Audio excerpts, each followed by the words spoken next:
Welcome, adventurers, to Dragonsynth Adventures. Adventures.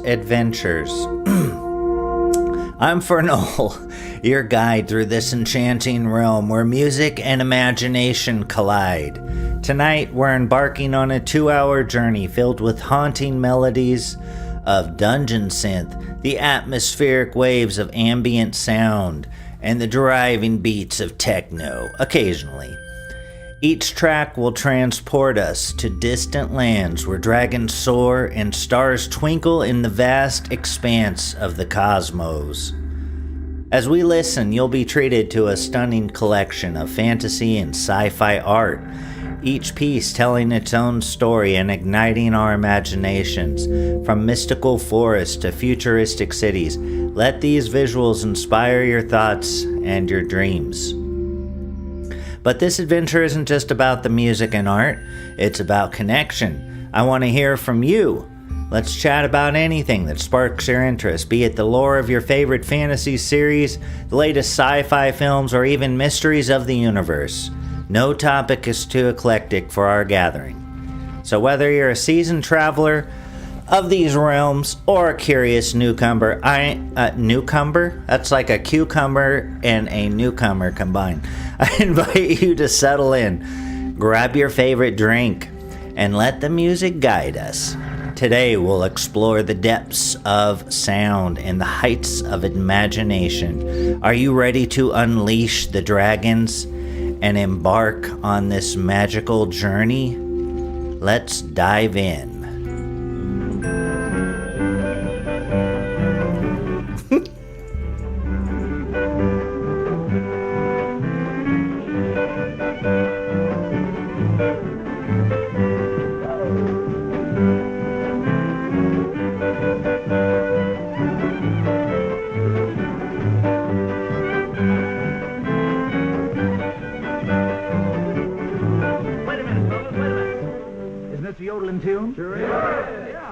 It's a yodeling tune, we got to have a yodeling girl to do it. Right? That's right. Well, I know the yodelingest girl in the country. I certainly do. And it's none other than Carolina Cotton, the little girl from Arkansas, America's #1 yodeling. Yeah! I hold the yodel mountain song. I'm going back to shouting. I'm way out west for a good long rest, way back on Yodel Mountain. I don't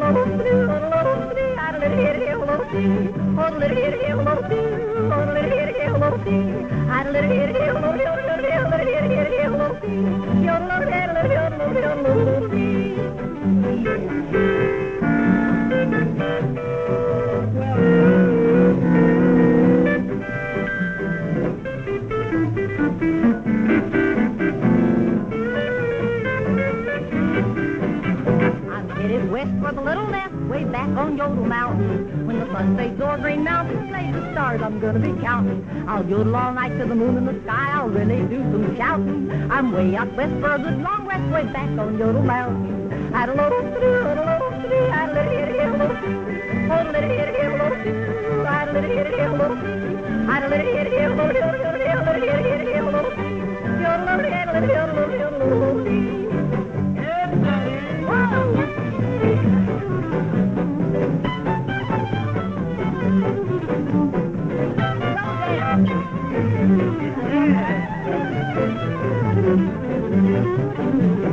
wake up right at the end of the night, way back on Yodel Mountain. I'll just ride out and catch me a trout and have for myself an outing. I'll yodel all morning to the hills and dales, I'll really do some shouting. I'm way out west for a good long rest, way back on Yodel Mountain. I don't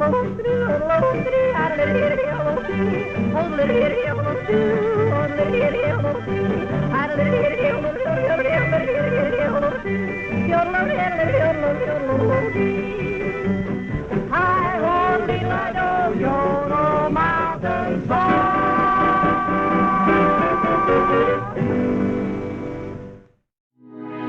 All right. How's everybody doing tonight? Doing well, I hope. Made it through Monday. So, that's always good. Let's see who's here. There's a lot of chat messages. Roused Rose is here. Hey, baby. Good to see you. Destruction Art Studios is here. Hello. Evil Author 1776. Hello, friends. Hey, Hallander's here. Well met. It's one of my D&D buddies and an awesome music composer and producer. You gotta check his music out. It's super cool. It's magical. Seamus McCarthy is here. Hails, good to see ya. No White Guild is here. Jason Kuna. Writing, let's rock, Fornull. Let's rock. Out of the office, but here with Yiz the Eunuch, Fornull, for Dragon Monday. Cool, thank you.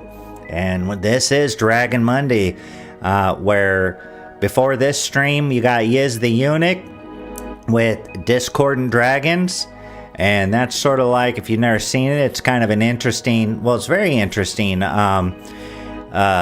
show with a panel of people. It's almost kind of like a game show in a way, but in a way, it's just it's kind of like Jeopardy, but where you could just expand on the answers, until you've said your ideas, and there's a panel of people who will answer these questions from these dragons. And anyways, very interesting stuff, and I like it. I always have fun hanging out there. Let's see who else is here. Oh, love the rabbits with the dragon. Yes, that's an image from the game from the 80s, a tabletop role-playing game called Gamma World, which was maybe the first post-apocalyptic role-playing game, where it's kind of after the civilization has collapsed and post-nuclear war, whatever you want it to be. And it's kind of a wacky game. It's a little bit gonzo, but a really cool game. And that was some artwork from the inside, and then I just kind of repurposed it and did some of my own edits on it. Yasamuski writes, YouTube knows I'm here on my computer, but when I go to my TV, it likes to pretend not to know what I want to watch. I have to search when the PC and TV should sync right up. Well, they should, but the TV software usually is no good. In fact, I have some Samsung TVs, and I'd really love to find an open source software that I can install that lets me have control of my TV. And, if I'm playing a game or watching a movie an hour into it, it doesn't pop up a thing like, hey, you've got to agree to these permission rights and turn off all these things that are collecting your data, and you got to do it right now. And it's just crazy. I mean, I don't want all that crap. I just want the TV to show me the stuff on the TV and shut the hell up. I'm not inviting it to be my buddy or anything. So, anyways, I hate the TV software. Franklin's here writing hello. Hello, Franklin. Hope you're doing well. Let's see. Ardent Party's here. Good to see ya. I is here. Writing, hey, did you like the history series I showed you? Oh, the Sigma Academy, right? Yeah, that's pretty good. I haven't watched too many of them. I think I've just watched a couple of them, but it's a pretty good channel. Yeah, thanks for letting me know about that. And it seems like the host, whoever Sigma Academy, the channel owner is, it seems like he's at least a little bit familiar with some of the lexicon and dialectics of Go Free. So that was cool to hear. In one of his talks, he was talking about anti-whiteism and some other stuff, and I thought, oh, that's pretty cool. So it's always nice to have people out there spreading the concepts. Stumbling is here. Good to see you, Stumbling. How's my audio? Can you guys hear me okay? Yes, the Eunuch's here. Hails, yes. Hope you're doing well. JK160's here. Welcome, brother. Cool Papa J Magic. The meme warriors here. And the tree godfather hails. Good to see ya. Alright, oh, Azimuth Clark's here. Long-time participant, viewer of the stream here. Azimuth Clark has been here since the beginning, for sure. And as well as many of the others here. It's good to see y'all. Hope you're doing well. Ivan the Horrible's here. Yeah, so not much going on around here. I guess one topic is did Leontina, our meme warrior on X, I think her account is still suspended. So the anti-whites at X are censoring our good people. She's a German lady, as far as I know, because she'll do some posts in German. And so I think she's a German person, and she is, often writes very good response and posts, and always is respectful. And yeah, for some reason they said that her account basically was spam, and they suspended her account, which just is completely unfair. It's censorship. It's what happened to me with my last YouTube account, because I said something about Go Free outside of my channel, and they said, okay, you're just a spam account.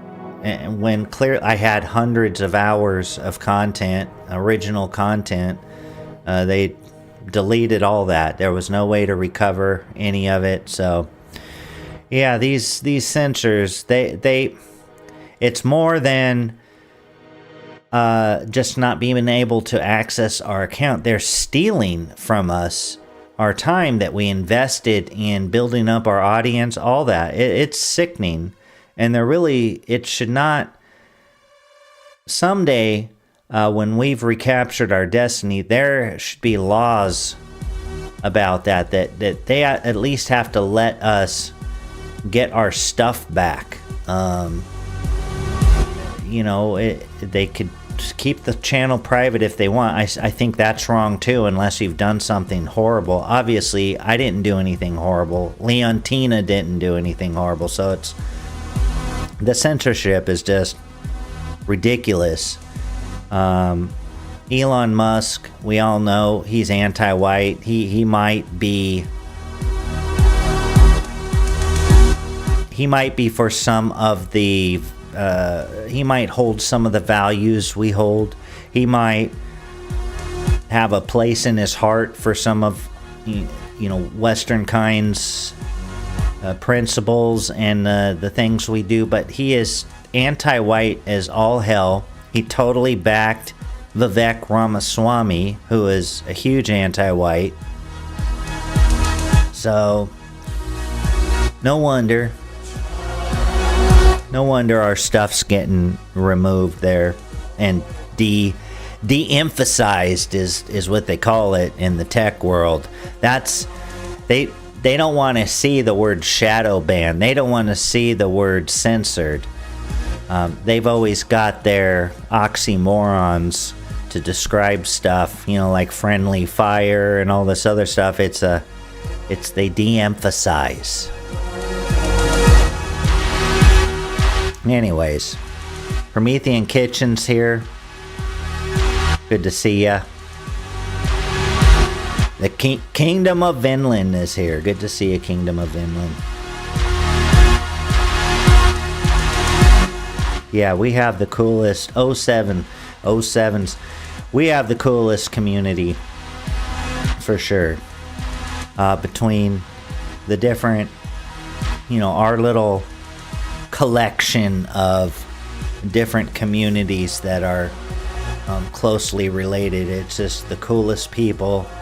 And it's, I take offense personally and I get defensive when our community's attacked, members of our community, especially ones who aren't, they're not being edgy, they're just defending, they're just objecting to the victimization of an entire race of people, entire group of humanity.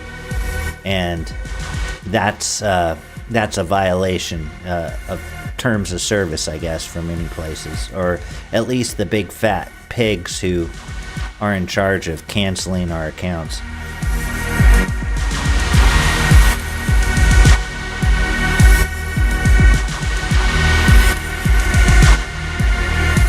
But on the flip side, I appreciate the great things that Elon Musk and his team Doge are doing. It's not that I think he's worthless and that he isn't in his own way contributing to white well-being. Well, it's inadvertently.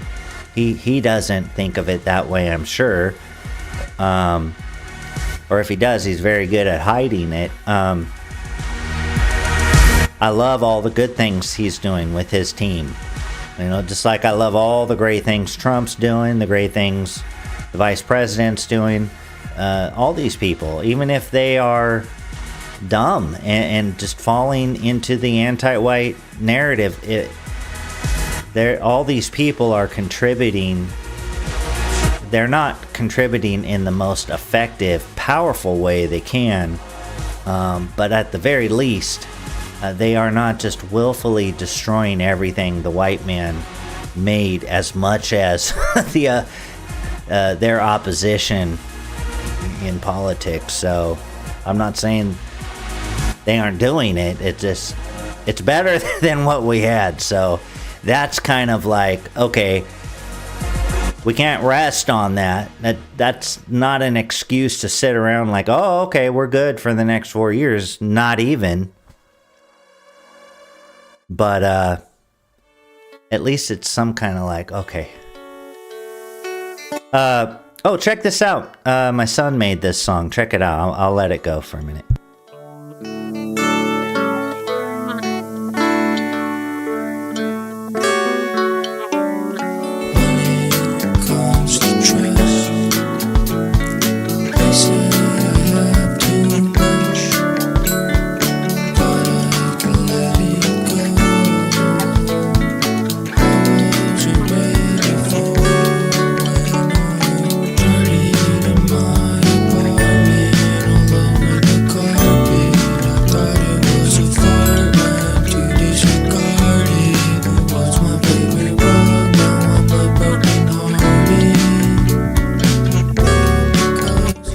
It's called Shart in My Apartment.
All right, there it is. The great Darby, or Darvis, as he's known in my D&D game. Well, actually, his character's name is Onde Forfodder. which means evil author because he took over evil author's character. So there you go. So what do we got going on here now?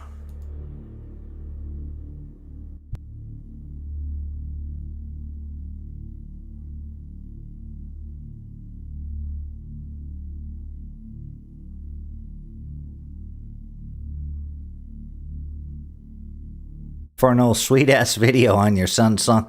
Was it syncing up good? Cool. Love when that happens. We got a cool song. Someone says Shartment. Someone wrote. Go Darby wrote, don't take a chance or you might poop your pants. That's right. He knows. He knows well. Good thing Ivan has never sharted outside of Ivan's apartment, wrote Ivan the Horrible. Ivan likes this song. It's funny. Yes, it's funny. It is funny. This is chill, wrote Yes the Eunuch. Cool. Well, we like to feature our friends every once in a while. I used to do it more. Takes a lot of work putting all that crap together. I should do it more though. I should bring back some of the stuff. I just don't know as many people making music anymore. Kind of that one group kind of doesn't do that much. Fornull, this young artist is great. Thank you. I agree. He's really good at production. He's come a long way. I love his different music that he comes up with. He makes synthy stuff, guitar stuff. I mean, that he played all the guitar on that and the bass. So yeah, I'm super impressed with that.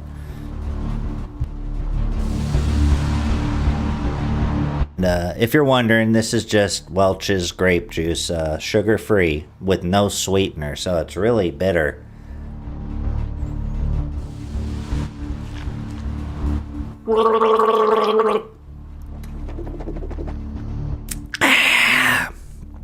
Yeah. Loving the art. The art of war. So what's going on? What's going on, guys? Let's see. What's going on here?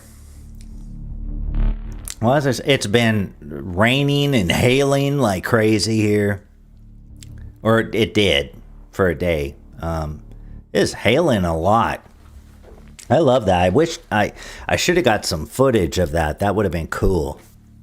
Oh, I did get some cool footage, though, of these ducks in the pool. Let's see if I can share that. That was kind of neat.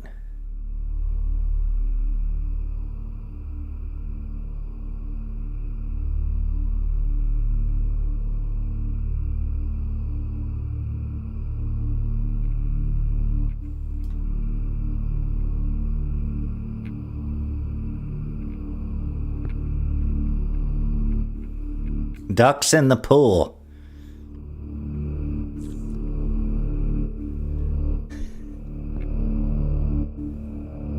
Anyways, that was the ducks in the pool.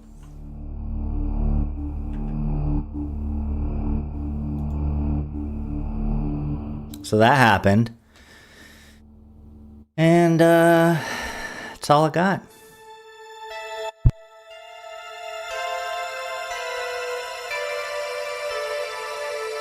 Oh, Roused Rose trying to steal the rest of the Welch's grape juice. No, I don't think so. That's not going to happen. In fact, I'll bring the bottle of Welch's into the studio here, so at least I can guard it from a crazy woman trying to steal it. And Jason says it's gotten cold here again. Okay. Does it snow where you're at, Jason? Is that... like, do you ever have to clean your driveway off with snow, or... I know some of the clients I have, they And there's people from all over the U.S., but yeah, some of them they'll get snowed in and stuff, and that just seems so strange. I can't imagine. You've got quackers, awesome. Yes, Samuski. Well, they used to come every year, and then they stopped for a couple of years, and then it was like morning, and we saw that. I filmed it. But there used to be quite a few would show up. Quite a few would show up.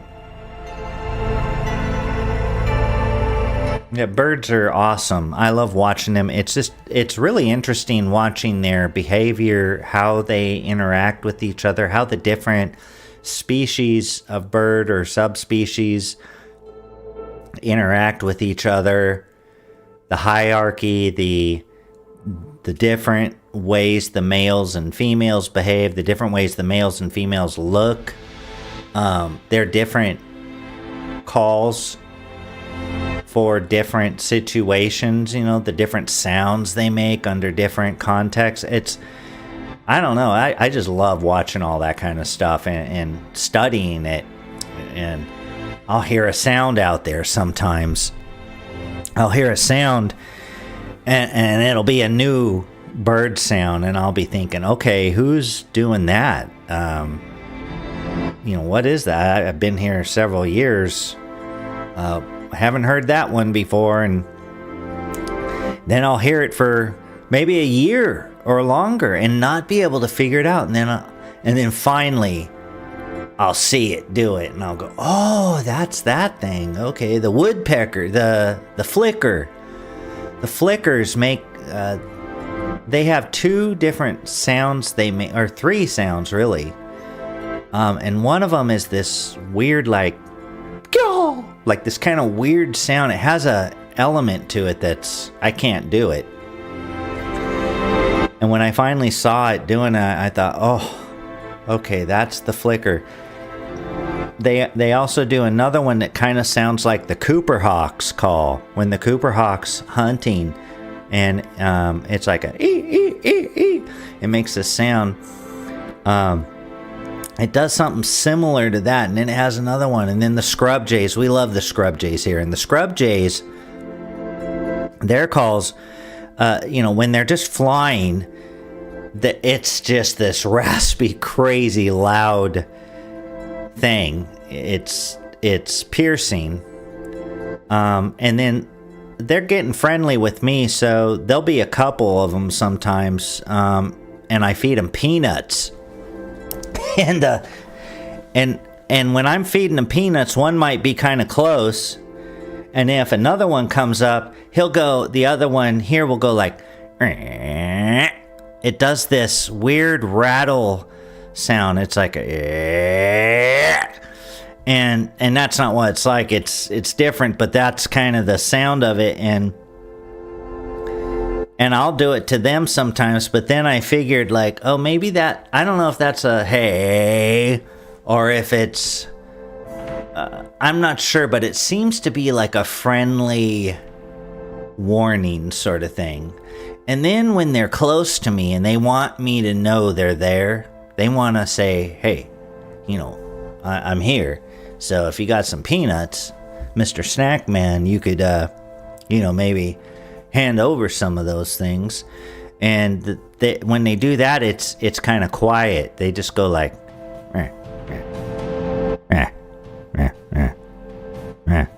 like that kind of, and it's really funny.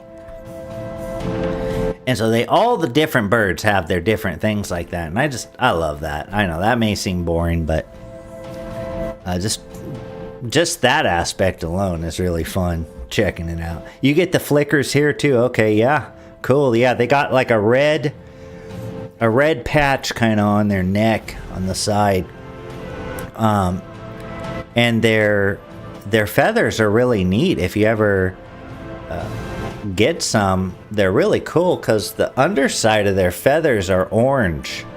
So if you ever find feathers in your yard and the underside is like a tangerine kind of orange, That's what it is. That's a flicker's feather.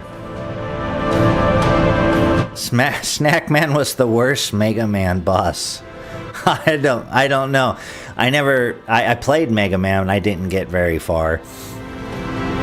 I should go back and play that someday though, because I know that's an awesome series and very influential. Especially today, there's a lot of Metroid clones. Well, they call them what? Metrovania or something, because Castlevania 2 also had the side-scrolling, the big worlds that you could explore and stuff like that, like Metroid. So, anyways, it snows during the winter. Okay, for sure. All right. Well, cool. That's pretty cool. I mean, it's snowed here a few times, but it's very rare. That was a very rare thing. Fornull eating dinner. What do you think of Russia using that super fast missile to strike the ship that was carrying British munitions to Ukraine? I didn't hear about that. Wow.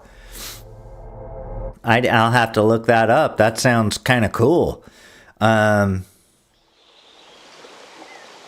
Gosh, I get behind on the chat. I didn't know about that. Well, I'm not an expert on these things, so maybe this is ignorant. It's just what I know, and my reaction is I think Russia has a right to defend their border from NATO encroachment, and you've got the anti-white oligarchy in Europe, just throwing white men into the meat grinder. I mean, it just seems like their only MO is to kill as many white warriors as they can and have as many white women raped and just to completely destroy us with no pretense at all. It's just open. We're gonna murder you however we can, and it's sickening.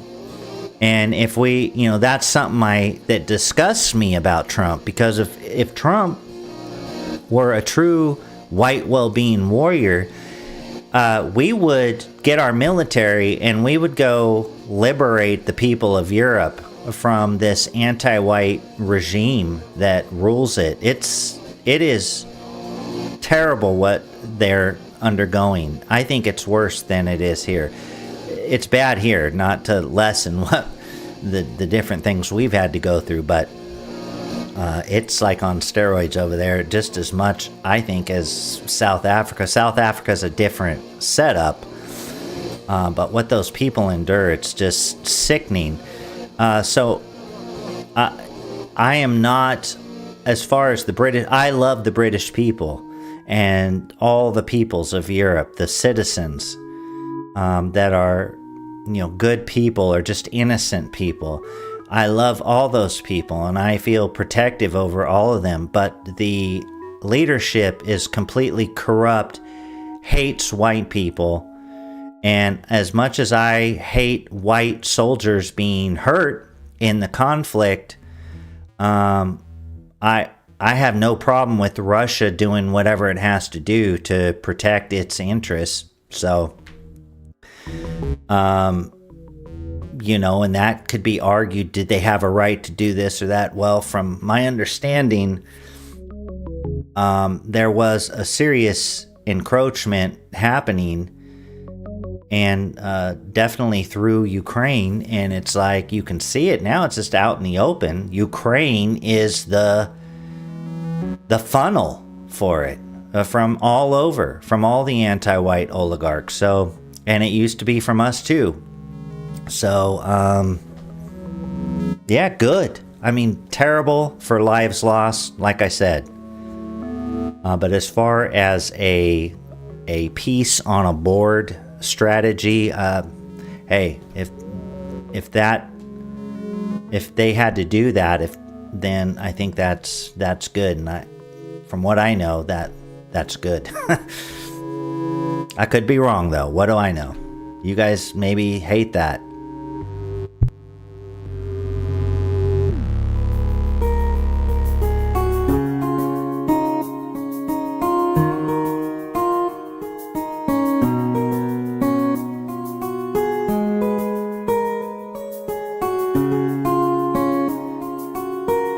Well, like I said, Kingdom of Vinland, I'm all for all the white people of Europe. The people.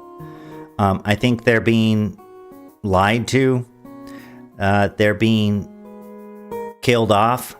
The leadership, and I'm not saying Putin's great, but the leadership of all those countries, they hate white people. So, I wouldn't stand behind Zelensky if I were you. And he's, or any of those people, just throwing white people into the meat grinder, just hundreds of thousands murdered. So it's really sickening. And I don't support any country who's doing that unless there's a good reason, and usually that's defending your borders. And we all know that the United Nations, NATO, the European Union, all these things, they're anti-white as hell, and they're just killing us off, in my opinion. So as far as the leadership goes, no punishment is good enough for all of them. I mean, they all need to be dealt with in a just and fair way, and I think justice, demands some pretty harsh measures against them.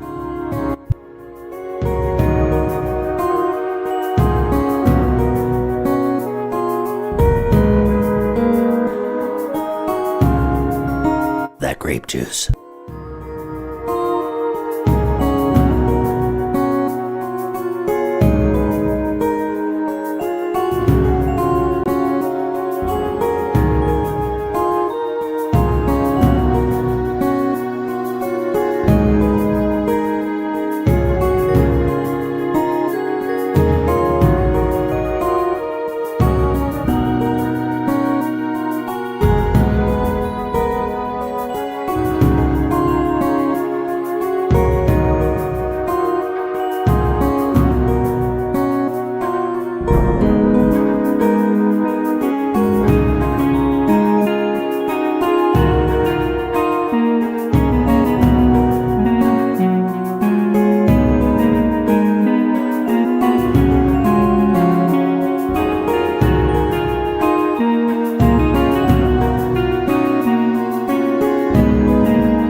Hey, Violence is Life is here. Good to see ya. Promethean Reckoning's here. Welcome. Green Fez is here. Hey, Fornull, he writes.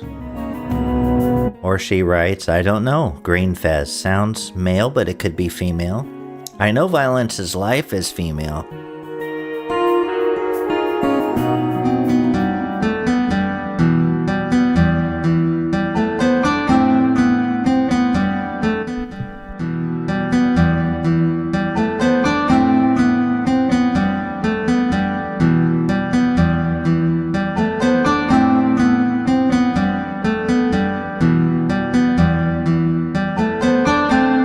Fornull, Trump paused all U.S. aid to Ukraine after Zelensky's disrespect. Do you think he will also stop sharing intelligence as well, especially info gathered from our satellites? Asked Jason Kuna. Yeah, that's an interesting... I've thought about that. Of course, I don't know all the inner workings and all the pieces on the board that would necessitate us sharing intelligence. I'd hope he wouldn't. I'm overly idealistic about these things in many ways, unless we have an interest somewhere else in the world that we need for our survival, or that if it spirals out of control is gonna be a problem for us. I just think we should not have anything to do with it. It's like if your neighbors, married couple, are yelling at each other, you don't go over there and, intervene or whatever. I mean, that's their deal.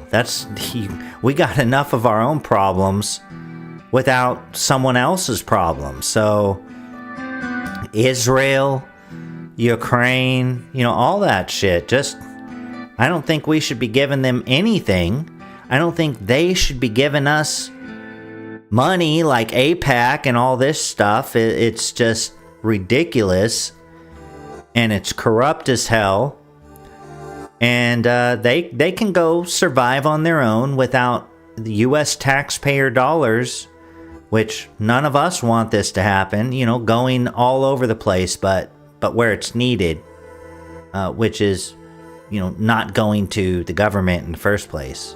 It's our money. It's theft. So they steal our money, and then they basically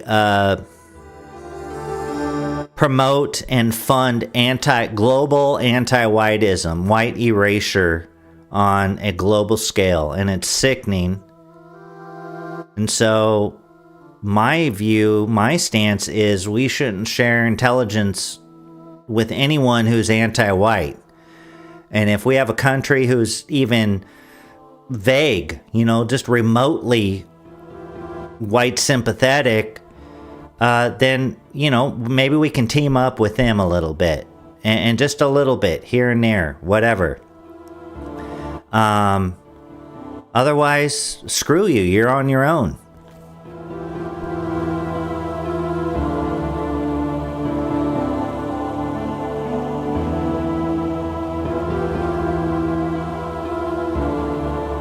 No, that's not realistic. And do I think he will? What I think is there are so many lines of communication, especially in the digital world that we live in, where it's just, you can just whisper into anyone's ear anywhere. And our military, our intelligence gathering agencies and our intelligence agencies, they're all corrupt. They're all anti-white as hell. So, in my opinion, it doesn't matter what Trump decides, because he doesn't have control of all this. This shit is off. There's no controls. He's working the levers.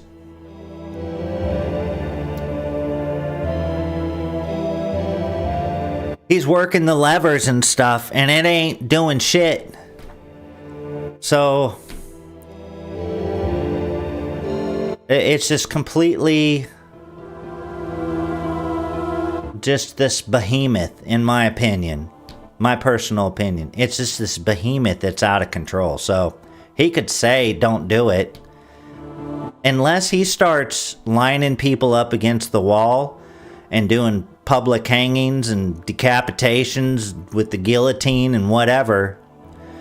Unless he starts really being a man and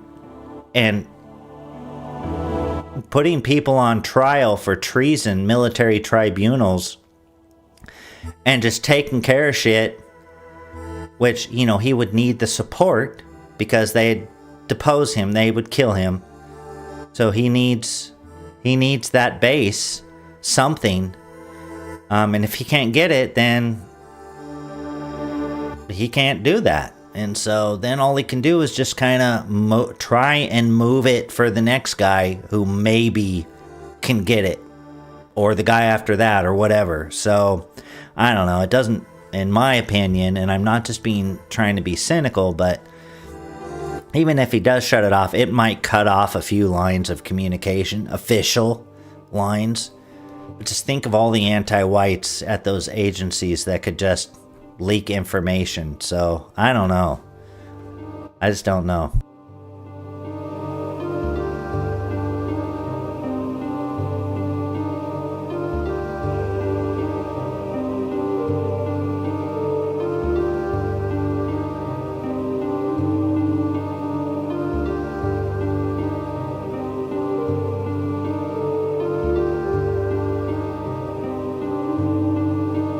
No more white brothers killing each other. I agree.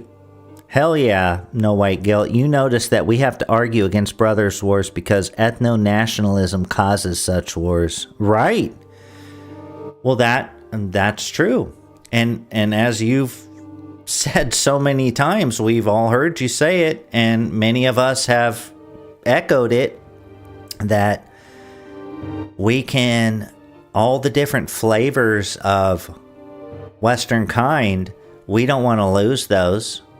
All the variations in Western kind, that true diversity within our people, we want that. We want each of those regional cultures to flourish and survive. What we don't want is anti-whites with the power of media propaganda and basically mind control, in essence, just how powerful their propaganda is and how it just permeates everything. We don't want that dividing us over, well, California is a bunch of idiots, so we should just bomb them or whatever, things like this. Or New York sucks, all the people in New York should die, we should just invade New York. Or, France is terrible. The Balfour Declaration or whatever, the treaty they signed, not the Balfour Declaration, that'd be England, right? But, all these grievances and just, these are grievances against corrupt leadership, just anti-white pieces of shit, not the good people who are creating the culture every day, who are having loving families and who are contributing to society. We want all those things. Sadly, the leadership and the media and all that, they just get everyone all hating each other. It's like Raiders versus 49ers or whatever, But to the point where, like, I guess in that case they kill each other too sometimes. But yeah, it's sickening. And that is ethno-nationalism, because ethnicity is just one shade of, one hue of Western kind. It's just one little facet of that beautiful gem that is our totality. So yeah, I don't like it. I think it's good to be proud of your people. I think we need separate nations, in my opinion.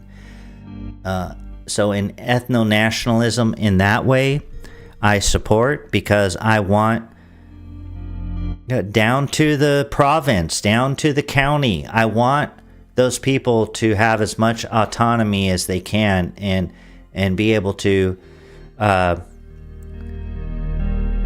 be what they are naturally there and be proud of it and not feel like they have to adopt the culture of a different region, because theirs isn't good enough or whatever. I want all that, and that kind of ethno-nationalism I love.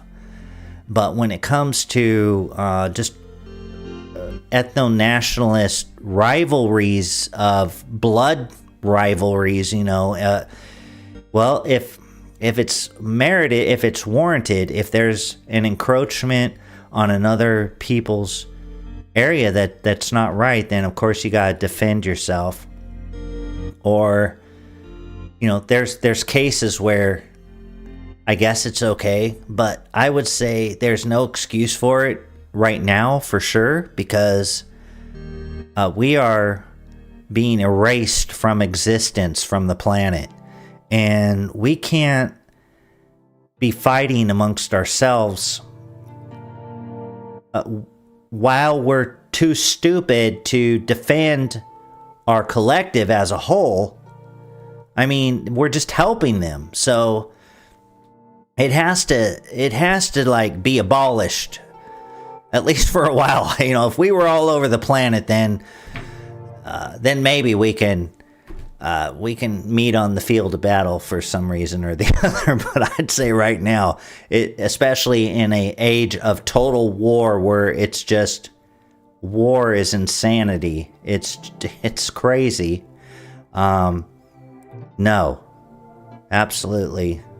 I am not for that at all. I don't care what the reasons are. We need peace between our brothers and sisters, and we need to focus on those who have made us their enemy. And in defense of our people, we need to come together and then do whatever it takes to recapture our destiny. So that's my thoughts on that.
All right.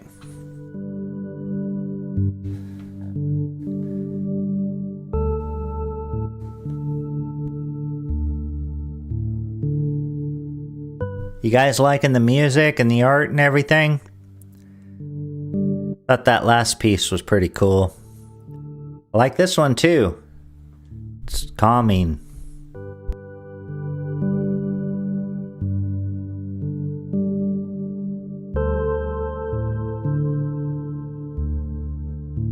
Hey, Brant Danger, good to see you, brother. Hope your wife's putting your underwear in the microwave for a minute before she hands them to you to put them on, so you're staying nice and warm during the winter. I guess it's pre-spring now. Right, I'm popping in to say hi. I don't have any insurance problems at the moment. Well, thanks for letting us know. That's always a concern around here.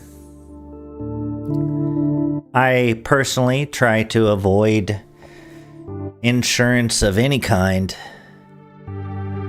I think I would have more luck at the roulette wheel. Now, where it's mandated by law, of course, I have to do it, and that, don't get me started on that, because that's just a total scam. That's a racket. No insurance should be mandated by law, I'm sorry. Especially when illegal aliens can drive around without insurance and then ram into you and you got nothing, and then your rates go up. So, unless it's, for everybody, and it just shouldn't happen. Because why? Well, because if they can mandate it, then there's no competition. Then they all just raise their rates, and our taxes are already crazy. Then you got to pay mandatory this and mandatory to that, and just screw them. So, F insurance. I'll take my chances. F medical insurance, all that shit. If I get sick, if I need surgery, I'll just owe money, whatever.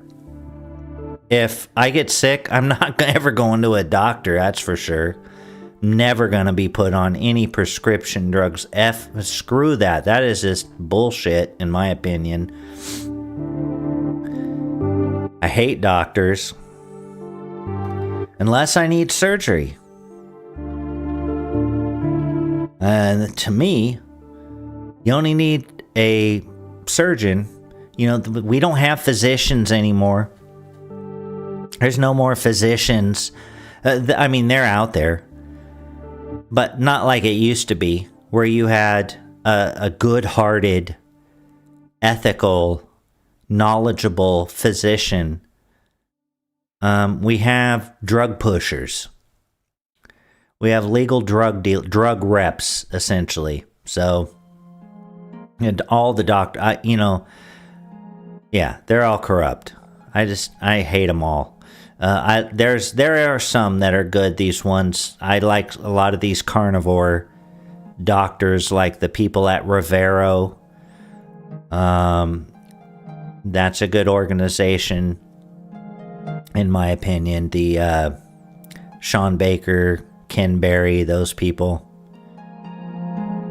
Those are physicians who understand that your metabolic health, chronic illnesses today, and this is fact.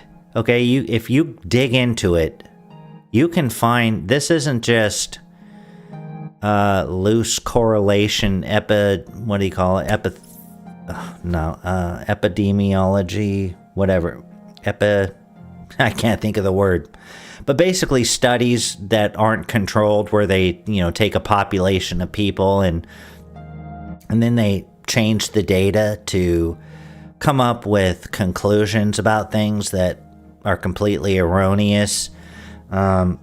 Anyways, if you look up, there have been no studies, almost zero studies on human metabolism as far as anything that could prove causation. Like, so when they say that meat causes cancer and all this.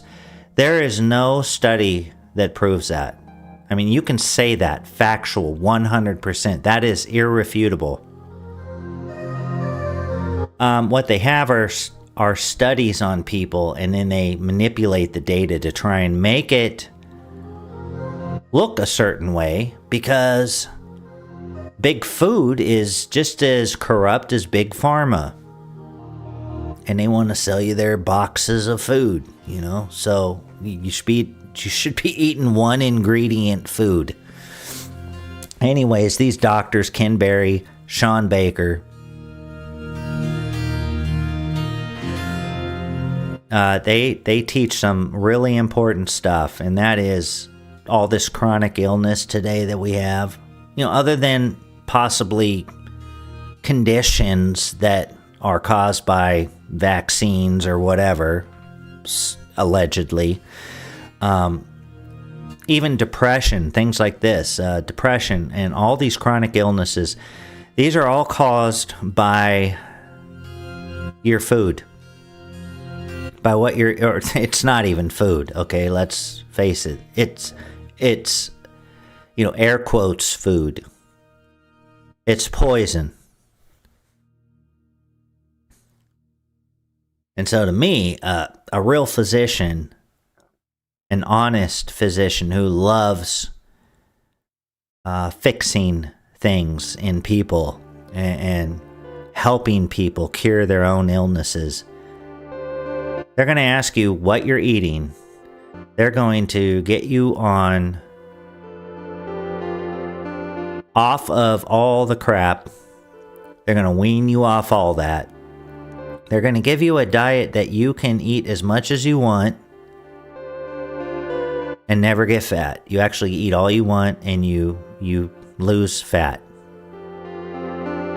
And your illnesses are going to go away. And that's and then if you have other issues that aren't related to that, then they can tell you what's going on. And basically, all they could do is either set a bone or tell you don't use your shoulder, or use your shoulder this way. Buy a pulley and work your shoulders to get it back, or to help you rehabilitate, whatever. Otherwise, you need a surgeon, and then if you need a surgeon, just get a surgeon. That's my take on that. And you may disagree, and that's okay. I still love you. Hey, Yiz is taking off.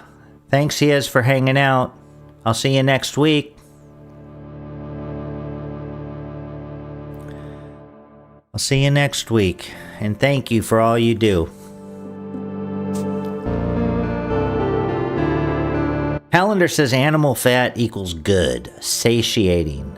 Big food wants you to eat a lot, buy a lot, so low fat, high calorie products everywhere. Absolutely, Calendar. Absolutely. You know, calories, if you listen to certain people, the people who I think are at the cutting edge, what do I know? Maybe they suck. But people like Ken Berry, Sean Baker, all these people, Bart K, although he's a little bit acerbic, Max German, Steak and Butter Girl, you know, there's so many now, and it's just growing. It's growing. It's spreading like wildfire. But if you listen to these people, calories don't matter at all. Calories aren't even real, because your body doesn't burn calories. Calories are just a metric that can be helpful. They put food in a calorimeter, which basically burns the food up, and then it measures stuff, and you know, that's how they come up with the calories. And it's not how the body uses food at all. I mean, at all. Your body does not burn calories ever. Not even figuratively. There's just no such thing. So it's just this concept. It's dumb, in my opinion. It's dumb to even think about it, because really what you want is protein and fat. Of course, you need your micronutrients and stuff. You're going to need your minerals and all these things. And various vitamins, which you can get from eating the meat of large ruminant animals. You want the fatty meat. And that's just my opinion. You may disagree. That's okay. We can disagree on that and still be friends. I can disagree with people on all kinds of things and still, interact with them and all that. And work with them. I won't work with them against my own beliefs, but I'll work with them on other things.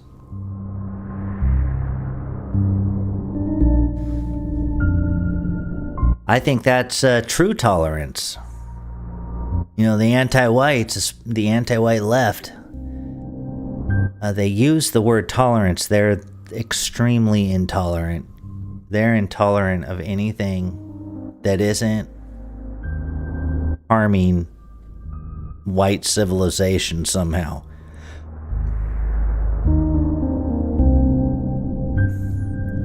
They're the most intolerant, hateful, small-minded people. In my humble opinion. Okay, Cool Papa J writes, he was talking to, I just saw my name.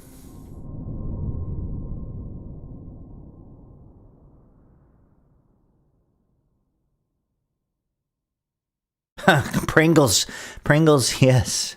Not a potato for sure.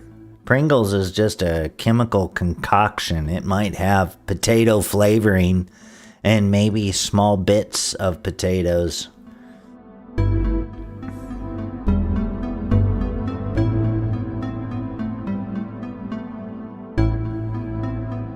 Well, breathing smoke into your lungs is not good for your lungs.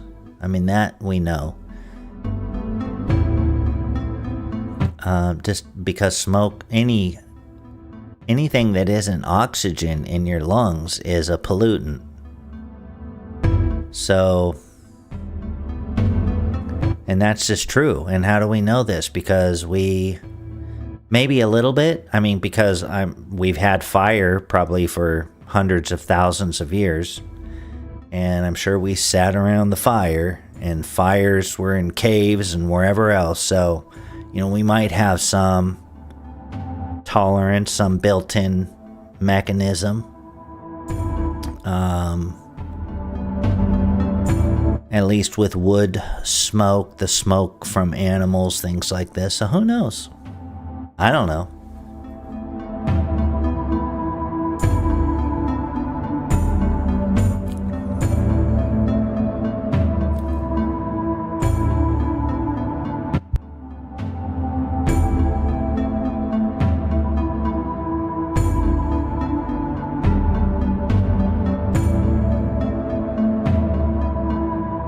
What is reverse seared ribeye, Samuski? Please explain. Beef seared in butter. Well, that salt is going to break down.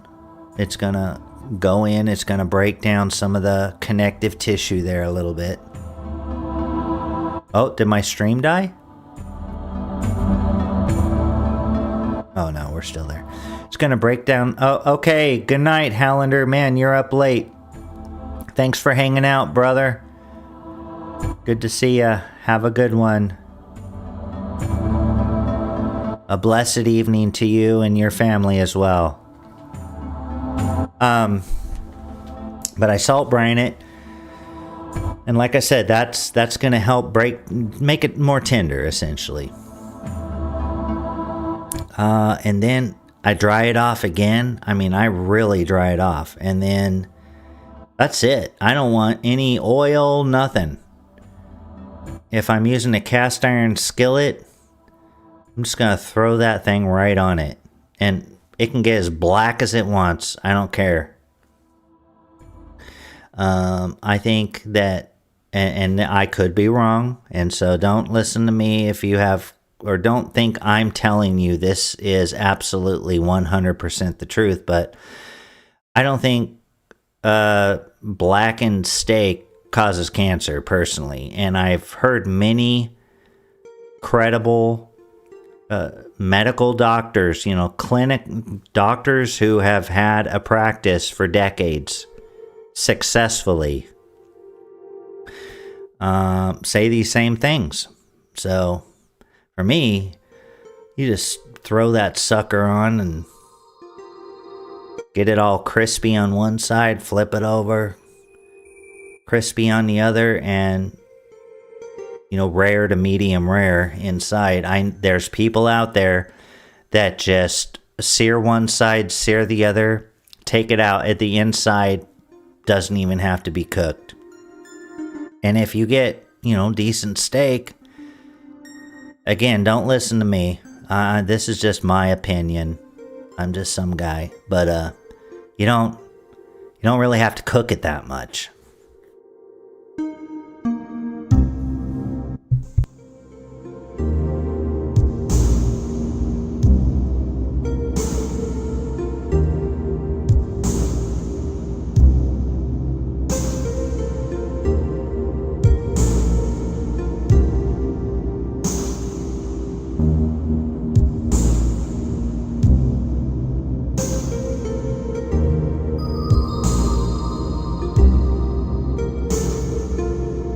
This song is really cool.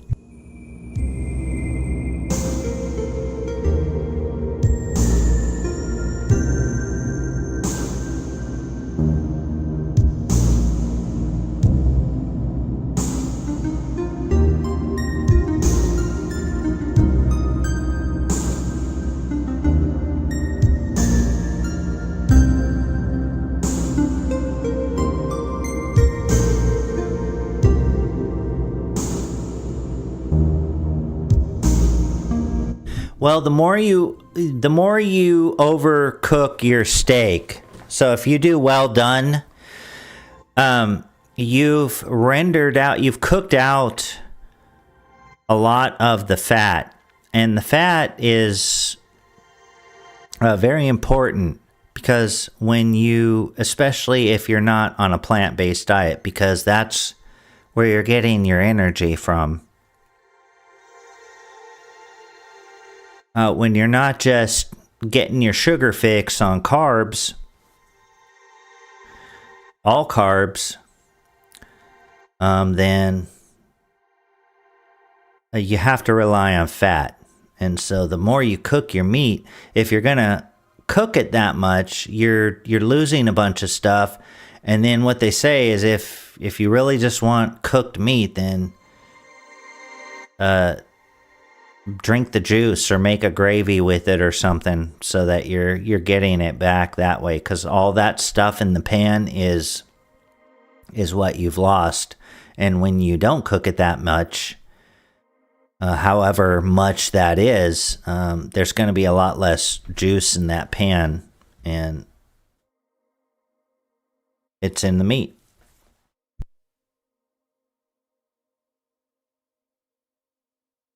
Basically just melted fat. So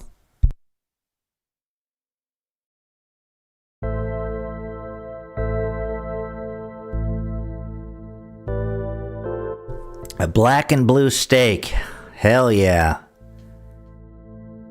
that's beautiful.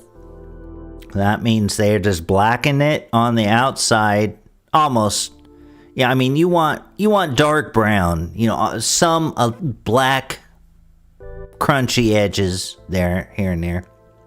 Blackened does not mean it's just charcoal and it's like powder in your mouth. And then blue, of course, is rare, or it's more than rare.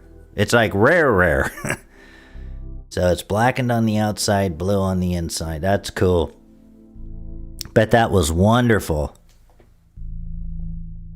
Yeah, I'm like a medium rare guy. Medium rare. So I like it pink, but not uncooked. Mrs. Fornull likes it rare. So when I cook her steak, she gets it rare. So it's I try and get it as crunchy on the outside as possible and red on the inside. And I'll get there eventually, but I just am not used to that. I'll say what I'm getting used to right now is just eating everything. The gristle, the everything, and just learning to love it, because the gristle, you're going to get all kinds of collagen out of that. Of course, the fat is the best part. You got to eat all that. So yeah, just reprogramming my brain to not be a prissy little bitch about it, and just like when I see that steak, I want to feel like every bite of that thing, other than the bone, because I can't smash the bone up in my teeth, is the best part, and I can't wait to get to that.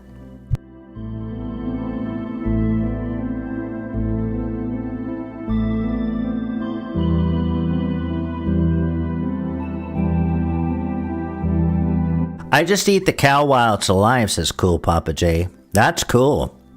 I mean, that takes skill. That takes a lot of skill.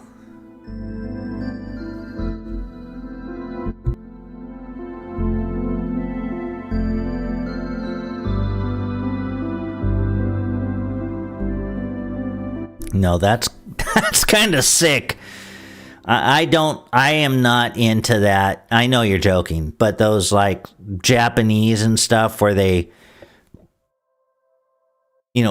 eat the fish alive and all that. I don't want to do that. I love animals too much.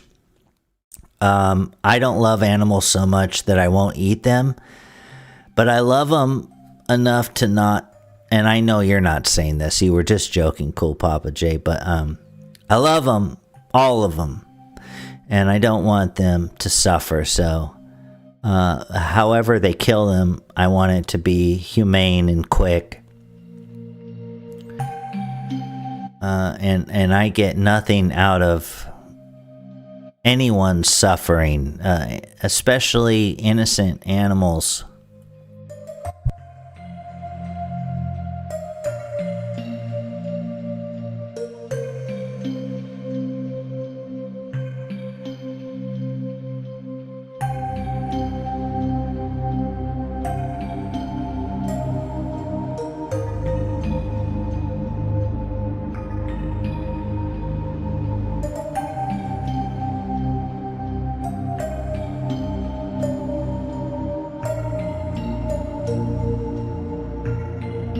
Jay Bishop over here talking about how she's getting the marrow in the chicken bones. Dang.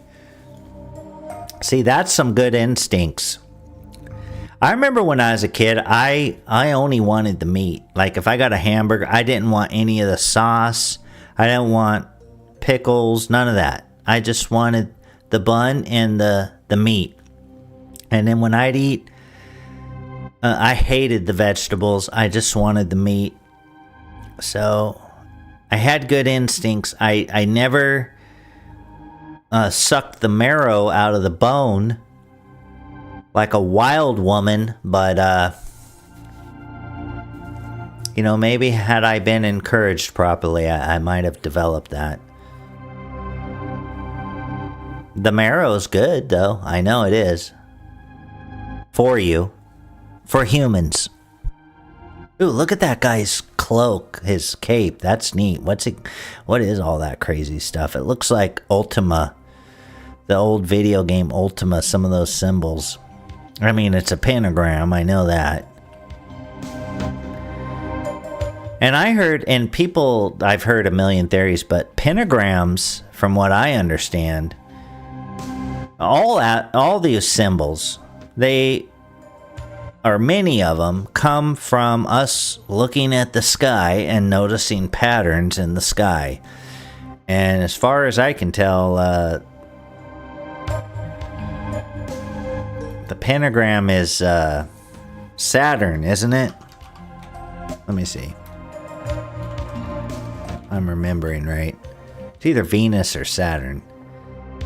But the shape it traces in the sky, as well as many others. And a lot of times these symbols, they are alchemical symbols. They're the symbols for, sulfur or whatever, that have been passed down by our people through history for ages. So the pentagram isn't just inherently some evil symbol. It has become that way, probably thanks to Kabbalah and things like that, but and just movies, Hollywood. But as far as I know, the origins of these things, and I've read several books on this stuff, it just comes from the night sky, which for as long as man has existed, at least hundreds of thousands of years, if not millions, we have looked at the sky and made stories about it, and probably the majority of our lore stems from making stories about what's going on in the sky.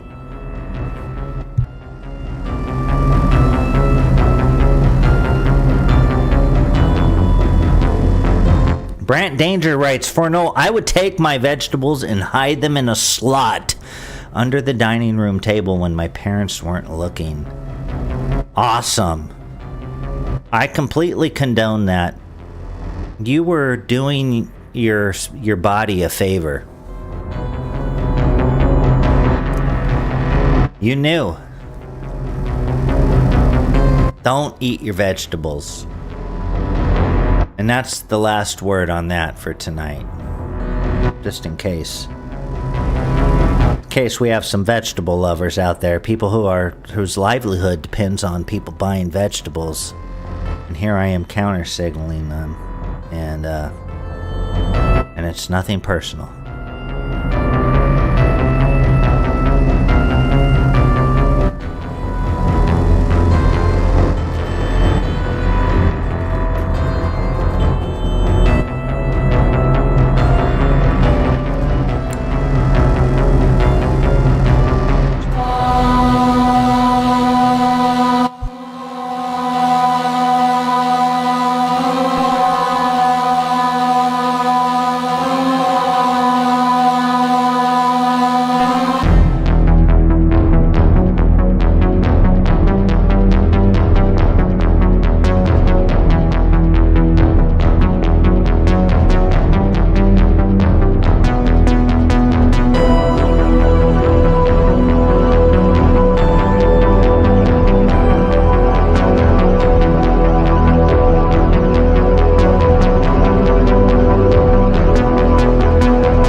Song's intense. Jeez. It's like the attack on the other planet. The planet. It's the USA going time traveling. We've recaptured our destiny, and we're going to the planet of the apes. We're traveling forward in time because we care. Well, I guess if we recaptured our destiny, the planet of the apes wouldn't happen. Unless it's in an alternate dimension. So then we'd have to find a a gateway to the other dimension where that version of Earth turned into the Planet of the Apes. Okay, that's what we do. That's what the song was. And this is our assault. U.S. Marines. Just the men. Assaulting Planet of the Apes. Just mowing them down. Every Marine just carries a .50 caliber machine gun, like Rambo. And they're just like mowing the lawn with those things.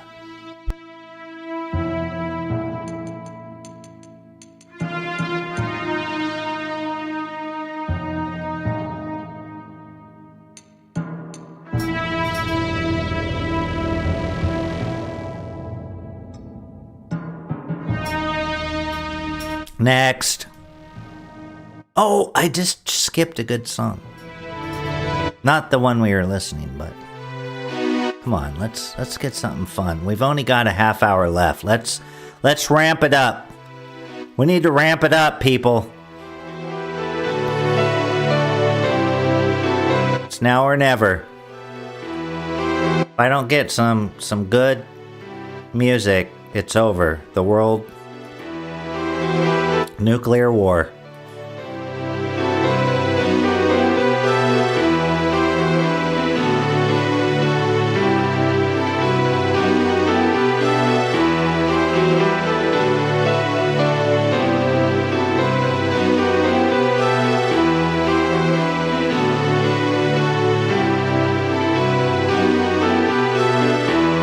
Nothing but Fornull for the next 30 minutes. That's what I'm deciding. No. The viewers go down to 1. Just me. Not even Mrs. Fornull is watching anymore. She's like, I heard those songs 100 times when you were recording them.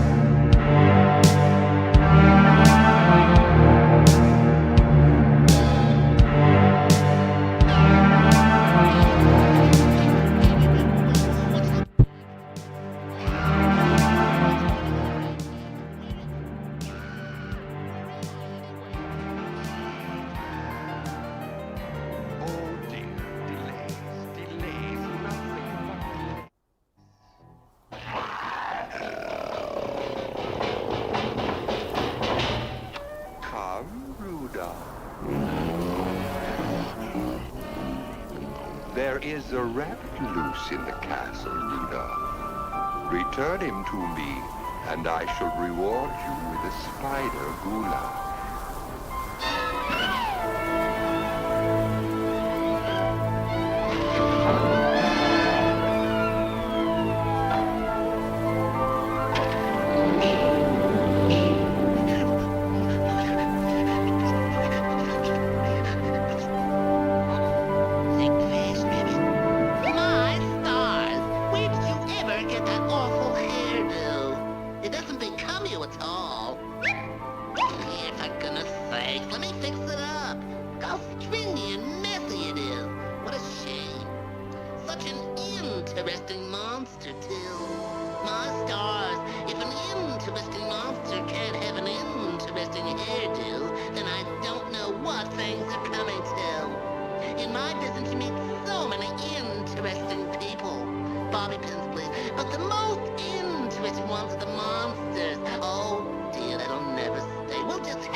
People haven't exactly been terribly kind to me in my life, you know. I've had a kind of a tough road to hoe, and you shouldn't have that if you're just trying to bring out some aspect of the truth, or you're just trying to work with logic in order to bring people closer to God.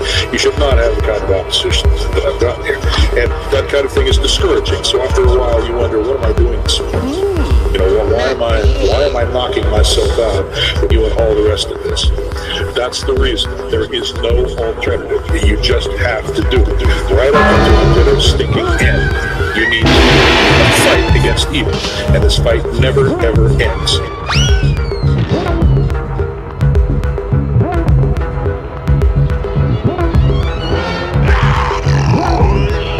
In any universe where there is free will, evil will emerge. There is no stopping it from emerging. The problem is that the people here have given way to it. They've said, oh, well, evil is offering me something comfortable. If I just go to work for this evil company, my family and I can enjoy a great time. We can enjoy, a good life.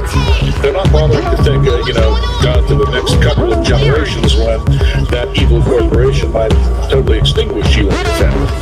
The whole thing is you can enjoy temporary benefits by signing up to the devil. You see? And that's what these people do.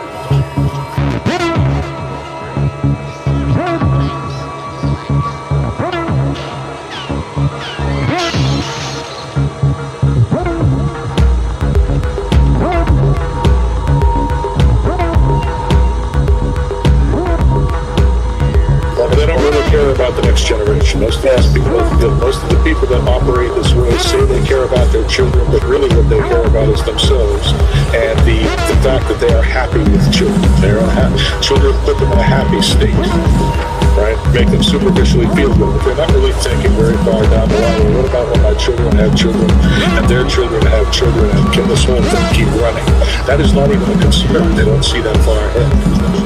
We don't need everybody to be good. There is no possibility of making everybody good. But we need enough good people that God isn't just going to flush this thing. Alright? Because if it gets bad enough, and it is not worthwhile for God any more than automatically, it will be flushed. Believe God, God will not know it. He will not suffer it anymore if it ceases to give him the kind of promise that it needs to give him in order to exist.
All right. How's everybody doing? Did you slip me some LSD? Right, School Papa J Magic. Maybe some audio visual LSD. Fornull writes, Evil Author, what I was told is you eat protein normally, but when you are sick, switch to high sugar to give your body as much energy to fight off infections.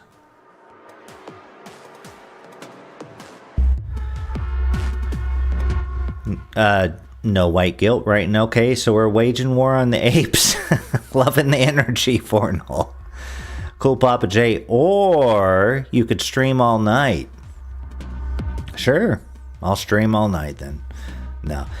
No White Guilt then wrote, I like that we are seeing colors.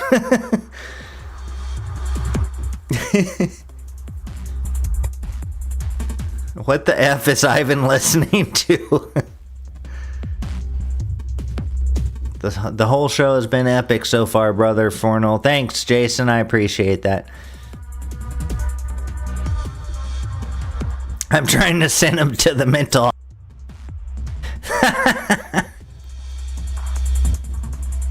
Yes. Sugar.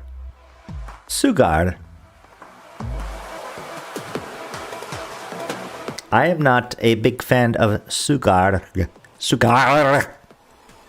Event Horizon means Aphex Twin. Hey, there you go. Hey, Boss Klutwig.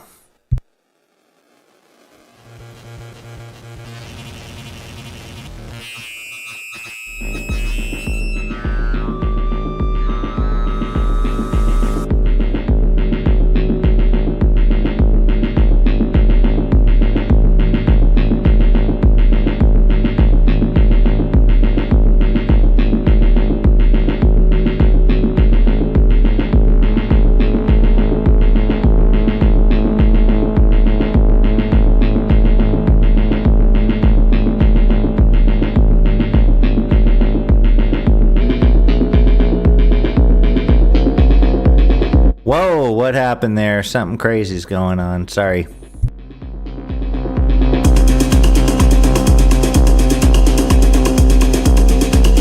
Well, anyways, what were we talking about? I don't remember. I'm done talking about food. Oh, and then I was talking about the symbols on that guy's shirt. On his cloak, that's right.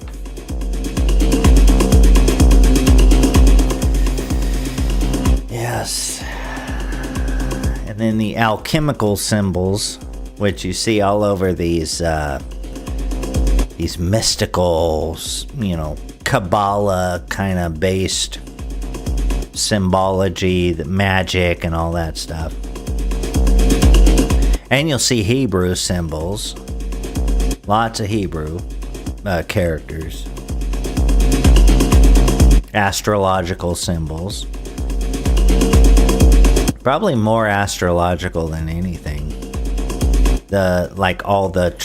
What we think of as the iconic symbology of a wizard and things like that. Witchcraft, I think it's just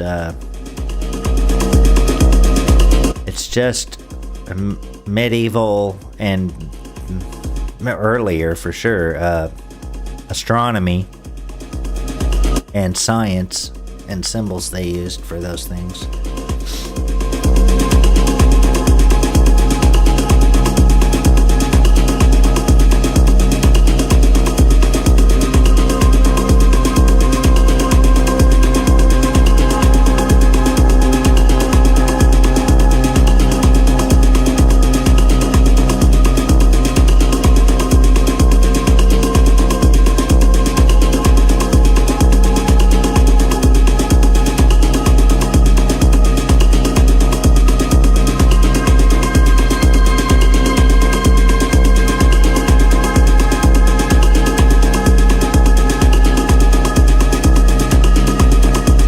The Tree Godfather writes, technically, I am at work. Well, technically I'm at work too, so hello. Hello, work. Work, buddy.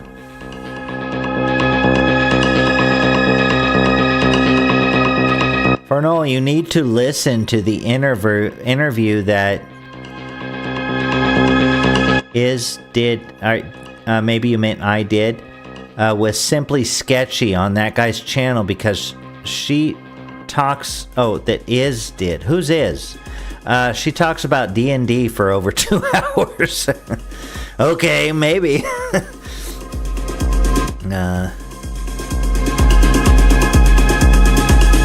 Whose is? Oh, you mean Yiz? Maybe you were doing text to speech. I don't know. I'm in a lava lamp, right? Snow White Guild. Yiz, okay. Yeah, okay. Simply Sketchy. Okay, let me write that down. I'll check it out. I check out all the stuff you guys say. Ancient Mage's Bride, Sigmar Academy, James Silk, Jayhawks. I like learning new stuff. So let's see, Simply Sketchy. All right. Well, I like Yiz's stuff. I will admit, at times I have letting myself become upset about some of the things she's posted online, and just because I get worried, because I want to be able to stand behind anything anyone says when my clients or whoever say, hey, we saw this, what's up with that? Why are you a part of that, or whatever?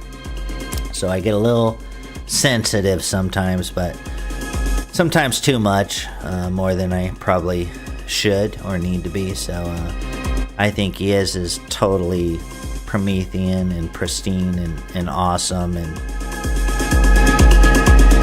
I totally support her stuff 100%.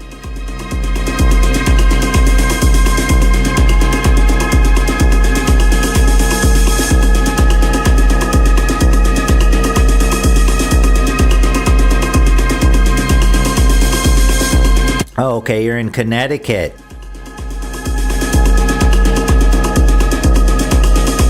On H1 being a machine for a client. Nice. Oh, it's freaking cold. Okay. Well, good for you, brother. They know who to go to when they need on H1 being, so to speak. You go to a white guy who's an expert, who loves the details, who loves the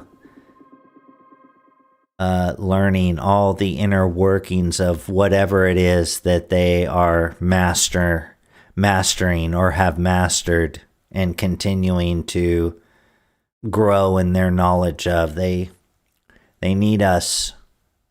They don't always realize it, or maybe they do, and they're just scientifically figuring out how much is the most damage we can cause against them and still have enough of them to keep things running.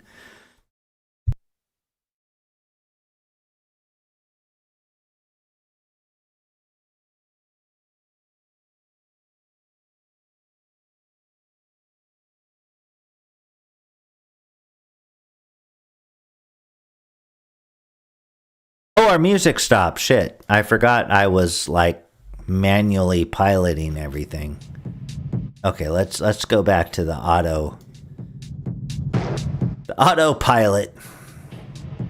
I'm not a good steward.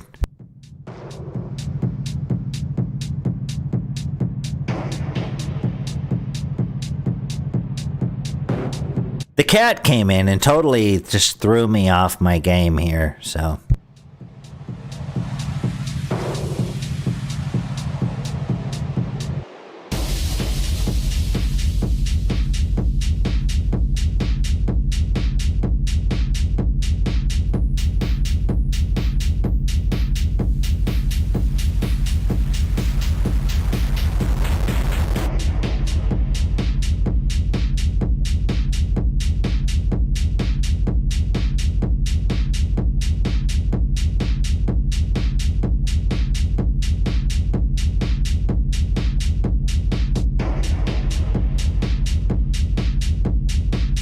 75. Wow, that's perfect weather right there. And I love the wind personally. I like when I hear the wind chimes going. Blame it on the cat, Samuski says. Well, it's true. She's my scape cat. Kick-ass beat. Hell yeah.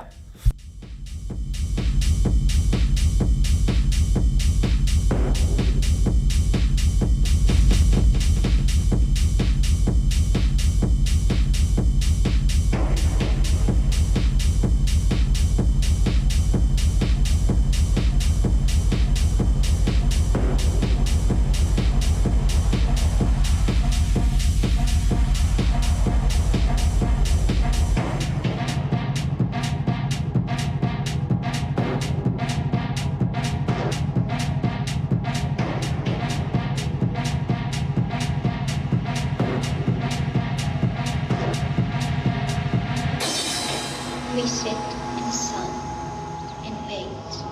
We sleep, and we dream. Each of us dying slowly in the prison of our minds. A planet of fire below us. Is it a new world, or will it consume us all?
Too loud for me, says Cool Papa J.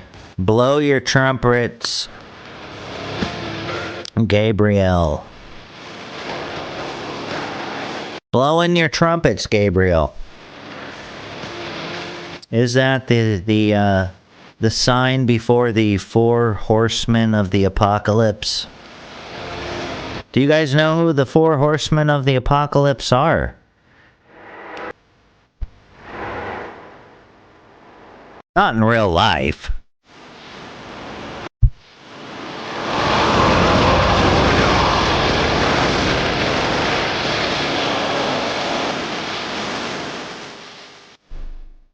Anyways, that was fun. Back to the regularly scheduled program. We took a little detour, as we are wont to do.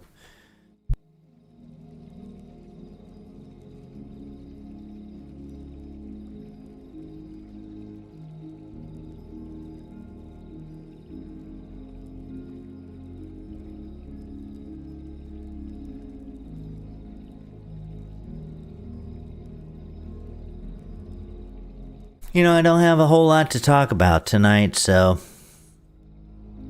just having fun with the music and the visuals. I'm the fourth white well-being horseman, writes Samuski. Well, the four horsemen of the apocalypse, not of the apocalypse, are what? It's like pestilence. I have to look it up to remember. When I was younger, I'd probably know all this stuff by heart.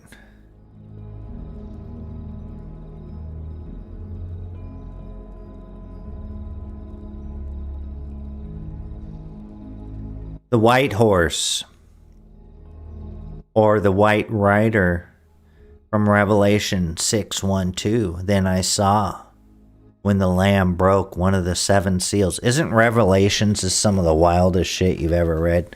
It's crazy. I mean, I love it, but it's really some.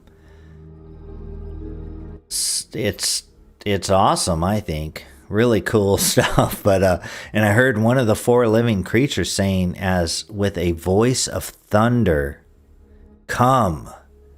I looked, and behold, a white horse, and he who sat on it had a bow and a crown. And a crown was given to him, and he went out conquering to conquer. So that is the white horse, or the white rider. He's thought to carry a bow and wear a victor's crown.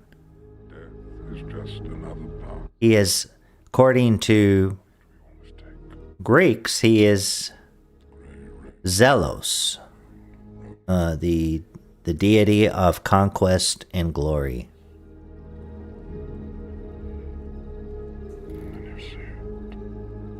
And then many other interpretations. The first horseman's also called pestilence. The Roman Empire thought of the first horseman signified triumph, prosperity, and health. That isn't so bad.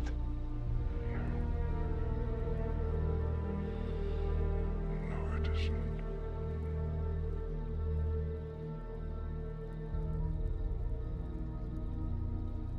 isn't. Some people think it's the Antichrist. So the white guy's the Antichrist. Nice. Then you have the red horse. When he broke the second seal, I heard the second living creature saying, "Come." And another, a red horse, went out, and to him who sat on it, it was granted to take peace from earth, and that men would slay one another, and a great sword was given to him. So Mars, this is war.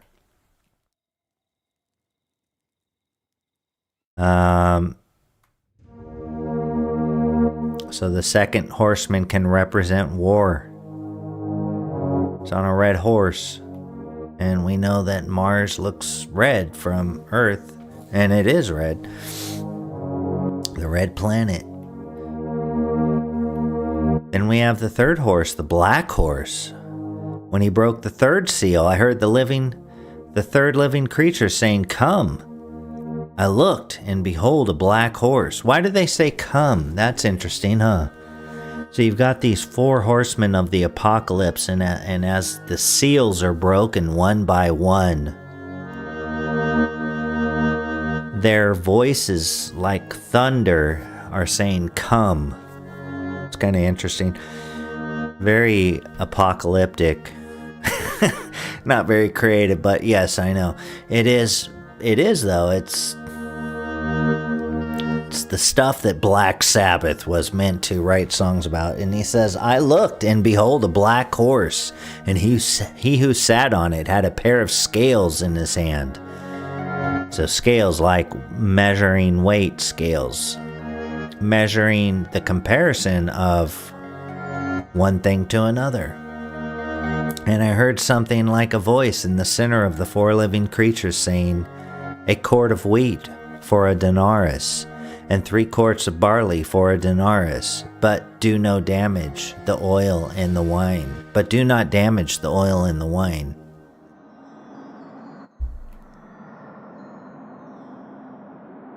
And of course, the oil and the wine would have been, especially the oil, was not the kind of oil we have now. And so the black horse, what does it represent?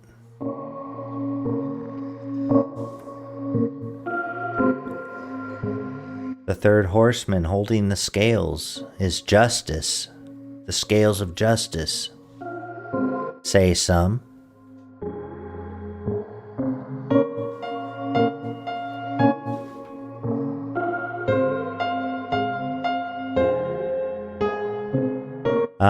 According to the Greeks, he is Limos. Limus. He's Limus, which literally is hunger, starvation, or famine, the personification deity of famine. Oh, and the second one in Greek was war too, just so you know. Ares. Was Ares. So the first one was, we're talking about Greek mythology, which a lot of this stuff is rooted in, is Zealous.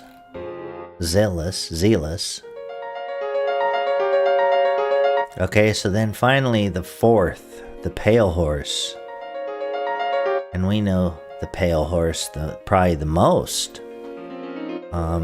featured in fiction and stuff. And it says here, from the verse, when the Lamb broke the 4th seal, I heard the voice of the 4th living creature saying, "Come." And I looked, and behold, an ashen horse, and he who sat on it had the name Death, and Hades was following with him. Authority was given to them over 1/4 of the earth to kill with sword and with famine and with pestilence and by the wild beasts of the earth. And by the wild beasts of the earth. They're using the animals as weapons of war, as weapons of enacting death. And so the Greeks would call him Morris, fate or doom, the personification of impending doom, but also more widely known as death. So there you go. There's the 4 horsemen of the apocalypse. See, you learned stuff on Fornull's show. Other than eat a lot of steak. Well, we're over time. Can't believe I went 2 minutes over time. I'm gonna need to recoup that somehow from you guys, so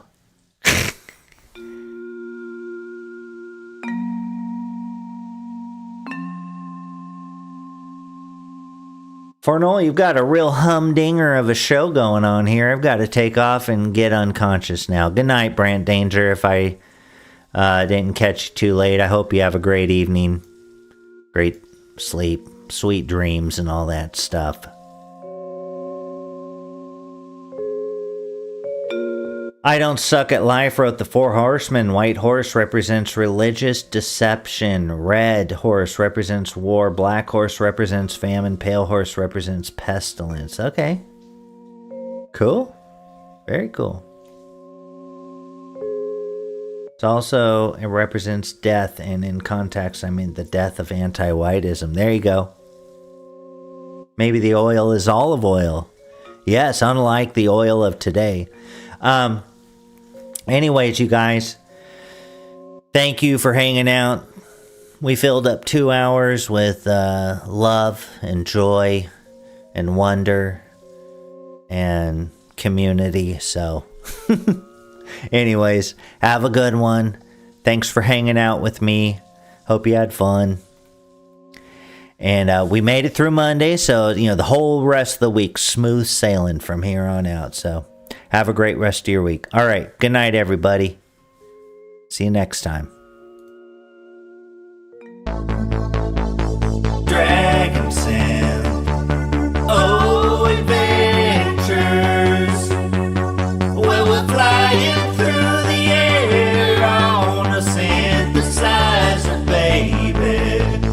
Dragonsynth, oh, adventures. Well, the music sounds so beautiful, and I love it all so much. Dragonsynth Adventures.